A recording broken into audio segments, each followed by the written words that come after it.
দর্শক, এই মুহূর্তে যদি আপনি ব্রাজিলিয়ান ফুটবলের খোঁজ খবর রাখেন তাহলে নিশ্চয়ই একটি খবর আপনার চোখ এড়ায়নি। আর যদি এড়িয়েও যায় তাহলে আজকের এই ভিডিওটা শেষ পর্যন্ত দেখলে পুরো বিষয়টা একেবারে পরিষ্কার হয়ে যাবে। কারণ ব্রাজিল ফুটবল ফেডারেশন, যাকে আমরা সিবিএফ নামে চিনি, তারা এমন একটি সিদ্ধান্ত নেওয়ার পথে হাঁটছে যা 2026 নয়, সরাসরি 2030 বিশ্বকাপ পর্যন্ত ব্রাজিলের ভবিষ্যৎ বদলে দিতে পারে। হ্যাঁ দর্শক, ব্রাজিলের বর্তমান প্রধান কোচ কার্লো আনচেলোত্তিকে শুধু 2026 বিশ্বকাপ পর্যন্ত নয়, বরং 2030 সাল পর্যন্ত ডাগআউটে রেখে দিতে চায় সিবিএফ। এই খবরটা ব্রেকিং, এই খবরটা বড়, আর এই খবরটার পেছনে রয়েছে বেশ কিছু গুরুত্বপূর্ণ কারণ, যেগুলো আজ আমরা ধাপে ধাপে বিশ্লেষণ করার চেষ্টা করব। এক মাস আগেই নভেম্বর মাসে যখন ব্রাজিল তাদের আন্তর্জাতিক ম্যাচগুলো খেলছিল, তখনই কিন্তু আমরা একটা ইঙ্গিত পেয়েছিলাম। সিবিএফ নাকি 2026 বিশ্বকাপের আগেই কার্লো আনচেলোত্তির সঙ্গে কন্ট্রাক্ট নবায়ন করতে চায়। তখন বলা হচ্ছিল জানুয়ারি মাসে দুই পক্ষ বসবে, আলোচনা হবে, তারপর সিদ্ধান্ত নেওয়া হবে। কিন্তু রিসেন্ট আপডেট বলছে সিবিএফ সেই অপেক্ষাটাও করতে চায় না। তারা জানুয়ারি পর্যন্ত অপেক্ষা না করে ডিসেম্বরেই পুরো বিষয়টা চূড়ান্ত করতে আগ্রহ দেখাচ্ছে। এই তথ্যটা প্রথম সামনে আসে ব্রাজিলের শীর্ষস্থানীয় ক্রীড়া সংবাদ মাধ্যম গ্লোবো স্পোর্টস এবং ইএসপিএন ব্রাজিলের রিপোর্টে। সো এখানে আর গুজবের কিছু নেই, বিষয়টা পুরোপুরি নির্ভরযোগ্য সূত্র থেকেই আসছে। এখন প্রশ্ন হচ্ছে, 2026 বিশ্বকাপ এখনও আসেনি, আনচেলোত্তি এখনও মাত্র কয়েকটা ম্যাচ কোচিং করিয়েছেন, তাহলে এত তাড়াহুড়ো কেন? কেনই বা ব্রাজিল ফুটবল ফেডারেশন 2030 পর্যন্ত তাকে বেঁধে রাখতে চাইছে? এখানেই আসে মূল হিসাবটা। কার্লো আনচেলোত্তি এই মুহূর্তে আন্তর্জাতিক ফুটবলের সবচেয়ে বেশি বেতনপ্রাপ্ত কোচ।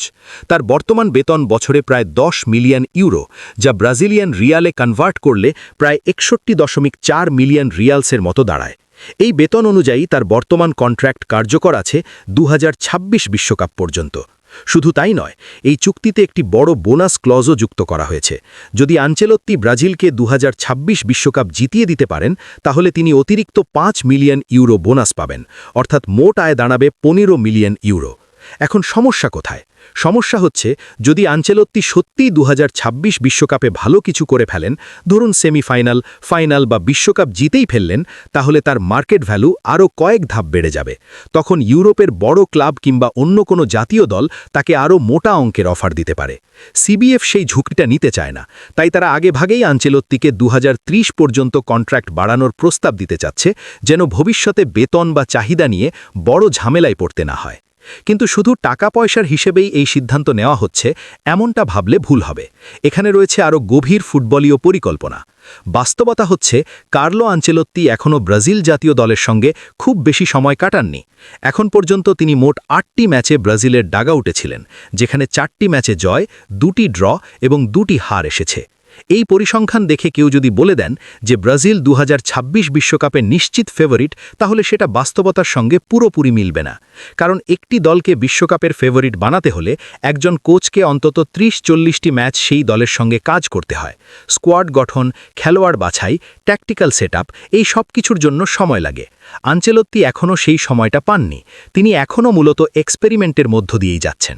আর এক্সপেরিমেন্টের সময় ফলাফল অনিয়মিত হওয়াটাই স্বাভাবিক। তাই অনেক বিশ্লেষকের মতো আমারও ধারণা, 2026 বিশ্বকাপে ব্রাজিল হয়তো খুব বড় কিছু নাও করতে পারে। কিন্তু এর মানে এই নয় যে আনচেলোত্তির প্রজেক্ট ব্যর্থ। বরং সিবিএফ যেটা বুঝতে পেরেছে সেটাই সবচেয়ে গুরুত্বপূর্ণ। আনচেলোত্তির আসল টার্গেট সম্ভবত 2030 বিশ্বকাপ। দীর্ঘমেয়াদে ব্রাজিলকে কোচিং করিয়ে তিনি একটি ব্যালেন্সড, অভিজ্ঞ এবং ধারাবাহিক স্কোয়াড তৈরি করতে চান, যেটা দিয়ে 2030 বিশ্বকাপে সত্যিকার অর্থেই শিরোপার জন্য লড়াই করা যাবে। এই মডেলটা কিন্তু নতুন কিছু নয়। আমরা ফ্রান্স আর আর্জেন্টিনার ক্ষেত্রেও ঠিক এই জিনিসটাই দেখেছি।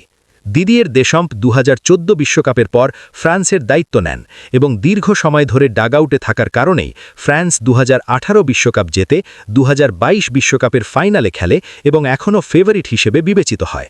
একইভাবে লিওনেল স্কালোনি 2018 বিশ্বকাপের পর আর্জেন্টিনার কোচ হন এবং সময় নিয়ে দল গড়েই 2022 বিশ্বকাপ জিতিয়ে দেন। এই উদাহরণগুলো থেকেই সিবিএফ বুঝেছে, সাফল্য চাইলে কোচকে সময় দিতে হবে। আর সেই সময়টাই তারা কার্লো আনচেলোত্তিকে দিতে চাচ্ছে 2030 পর্যন্ত। সবকিছু মিলিয়ে বলা যায়, আনচেলোত্তিকে দীর্ঘমেয়াদে রেখে দেওয়ার সিদ্ধান্তটা শুধুই আবেগের নয়, বরং স্ট্র্যাটেজিক। এখন প্রশ্ন হচ্ছে, এই সিদ্ধান্ত ব্রাজিলের জন্য কতটা লাভজনক হবে? আনচেলোত্তি কি সত্যিই 2030 বিশ্বকাপে ব্রাজিলকে আবার শীর্ষে ফিরিয়ে আনতে পারবেন? আপনার মতামত কি কমেন্ট সেকশনে অবশ্যই জানাবেন।